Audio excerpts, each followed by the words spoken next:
안녕하세요 여러분, 김영에서 영어를 담당하고 있는 곽정입니다. 20년 넘게 영어는 습관이다 라는 생각으로 달려오고 있는데요. 가장 쉽고 그리고 효율적인 학습의 설계를 위해서 모든 것을 지금 바치고 있습니다. 오늘도 여러분이 한 걸음을 쉽게 내디딜 수 있도록 제 하루의 전부를 다 쏟고 있습니다.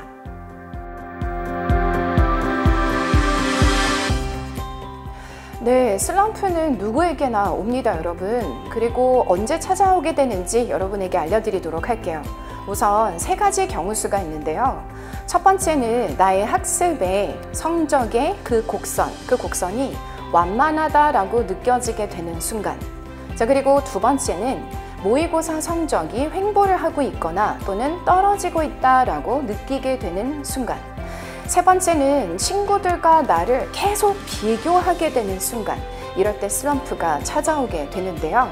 자, 그런데 이 세 가지에는 공통 분모가 있습니다. 바로 여러분이 여러분의 성적에 대해서 또는 학습 방법에 대해서 매우 진지하게 받아들이고 있다는 것을 의미하기도 합니다. 자, 그렇기 때문에 여러분은 이 기회를 포착을 하셔서 나를 남의 속도에 맞추려고 하기보다는 내가 나의 속도를 찾아가는 절호의 기회다 라고 생각해 주셨으면 합니다.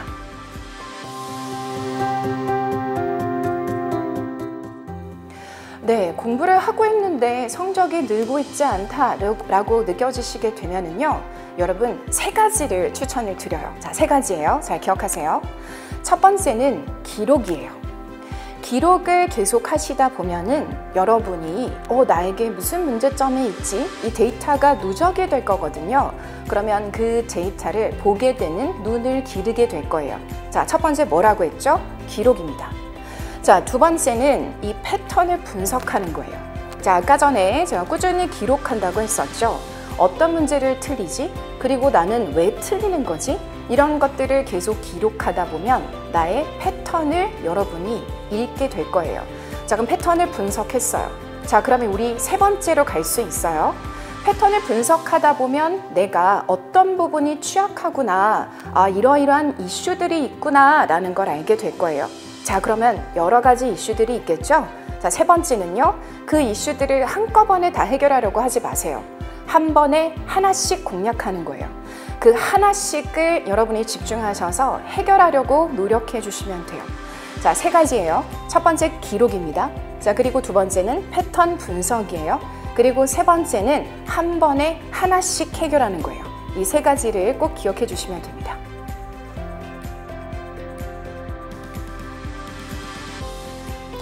네, 여러분 두 가지의 셈을 추천하고 싶은데요. 첫 번째는 필요 충분의 원칙이에요. 자, 다시 한 번 더 반복할게요. 필요 충분의 원칙이에요.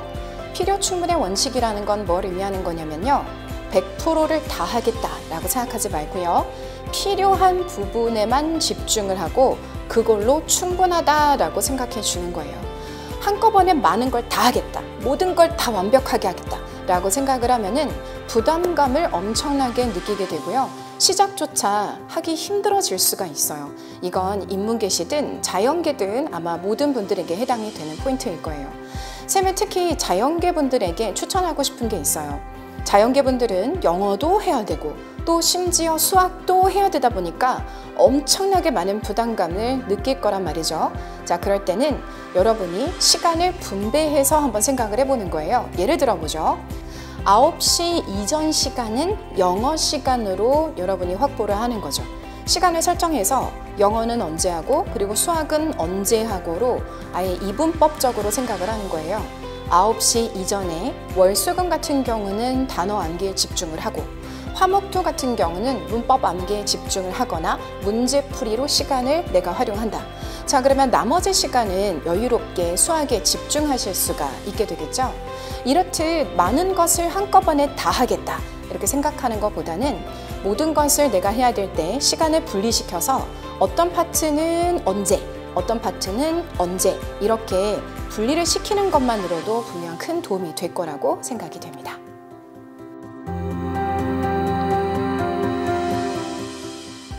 네, 그럼요. 다른 거 당연히 하실 수 있죠. 하셔도 됩니다. 다만 여러분, 우리 딱 세 가지만 기억할게요. 자, 우선은 첫 번째입니다. 반나절 이상을 나는 보내지 않는다. 이거 기억할 수 있겠죠? 오케이, 좋아요. 자, 그리고 두 번째는요. 여러분, 작은 활동들, 산책과 같은 것들, 몸의 움직임을 요하는 것들, 이런 것들을 추천을 드려요. 자, 이런 것들을 하게 되면은 뇌에 충분한 산소가 공급이 됩니다. 가벼운 몸의 움직임들은 또 심장 박동수를 또 규칙적으로 가져가게끔 도와주기도 해요. 그럼 머리가 훨씬 더 산뜻해지고, 그리고 여러분의 심신, 특히 마음의 안정감도 다가오게 될 거예요. 자, 세 번째는요. 다시 이제 돌아오는 길에, 나 내일 뭐 해야 되지? 세 가지 정도만 한번 머릿속으로 차분하게 정리를 해보는 거예요. 자, 이렇게 세 가지가 매우 중요합니다. 휴식 시간을 가진다 하더라도 목적성 없는 휴식을 가진다면 오히려 내일 더 피곤할 수가 있어요. 그래서 우리가 휴식을 취할 때도 충분하게 심신을 돌봐주는 게 필요합니다. 자, 세 가지 꼭 기억하도록 할게요.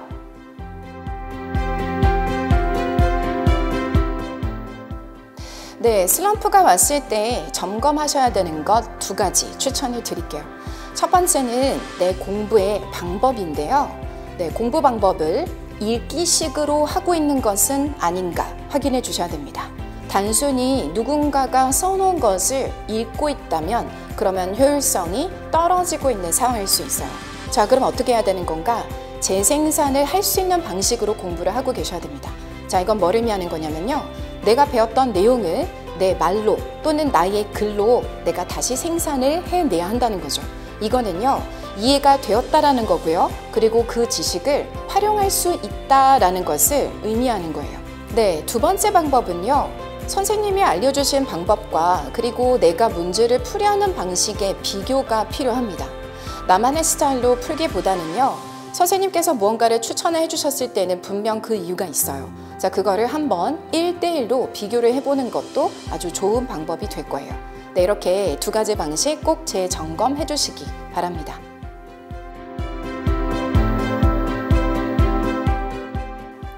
네, 슬럼프를 극복한 공통점 두 가지를 여러분과 공유하고 싶은데요. 제 학생들의 사례를 공유하겠습니다.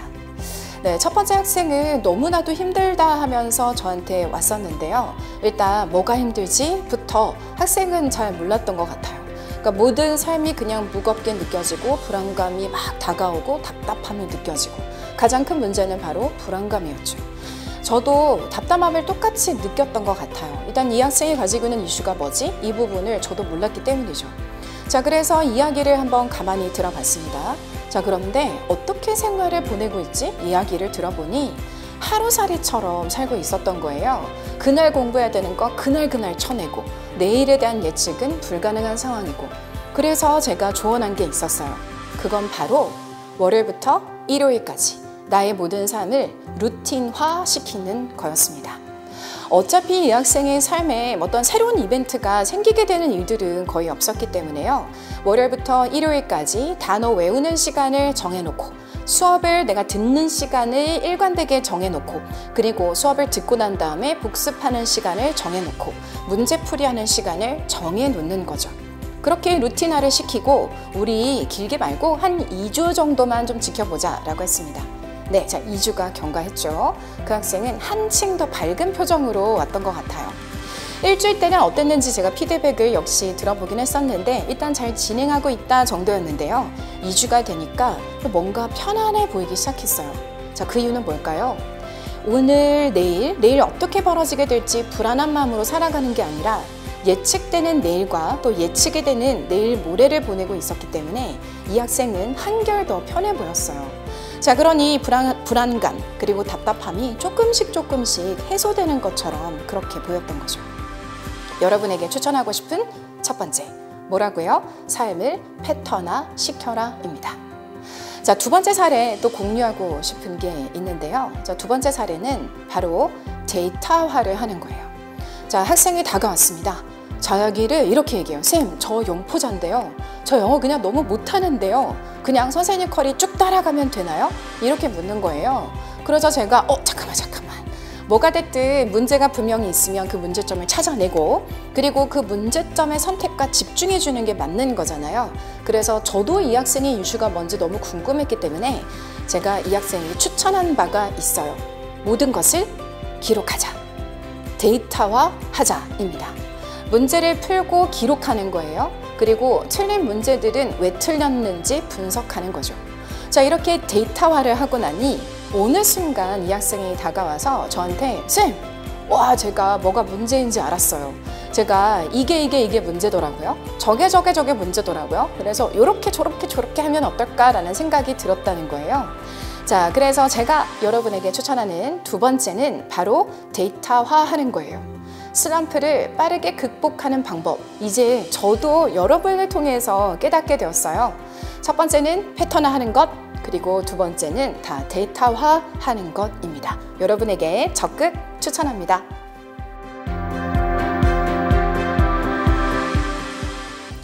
네, 여러분에게 추천하고 싶은 학습법 두 가지가 있습니다.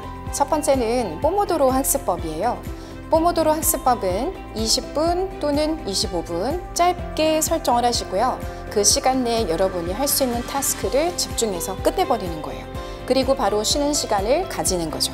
네, 이렇게 작은 시간을 투자해서 또 여러분이 어느 정도의 성과를 만들어낸다면 그 역시 모이고 모여서 또 큰 공부의 양이 될 수 있을 겁니다. 자, 두 번째는 바로 습관화를 하는 거예요. 자, 어떤 게 있을까요? 예를 들어 볼게요. 쌤이 매달 여러분과 함께하는 How Easy 모의고사라는 게 있어요. How Easy 모의고사는 여러분이 오프라인으로 쌤과 함께 모이는 거예요. 함께 시험을 보는 거죠. 네, 그리고 그 시험을 핑계로 여러분은 그동안 한 달 동안 어떻게 공부를 해왔는지, 그리고 또 앞으로 어떤 방향으로 나아갈 수 있는지 쌤과 1대1로 만나서 점검을 할 수 있는 시간이에요. 자, 이런 습관은 여러분은 그냥 사소한 습관이라고 생각할 수 있겠지만 과거의 것들에 대한 확인을 받고 또 앞으로 나아가야 하는 것들에 대한 확인을 받을 수 있는 아주 중요한 순간이 되겠죠. 이러한 습관을 하나하나씩 가져가고 또 쌤을 만나고 내가 왔다라는 것만으로도 여러분이 또 엄청난 성취감을 또 가지실 수가 있는 거잖아요. 자, 이렇게 쌤은 두 가지를 추천드립니다.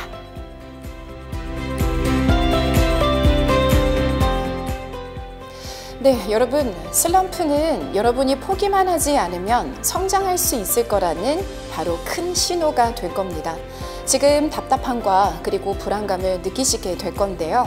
포기만 하지 않으신다면 슬럼프는 넘어야 하는 아주 높은 산이 아니라 이내 곧 발판이 될 거예요.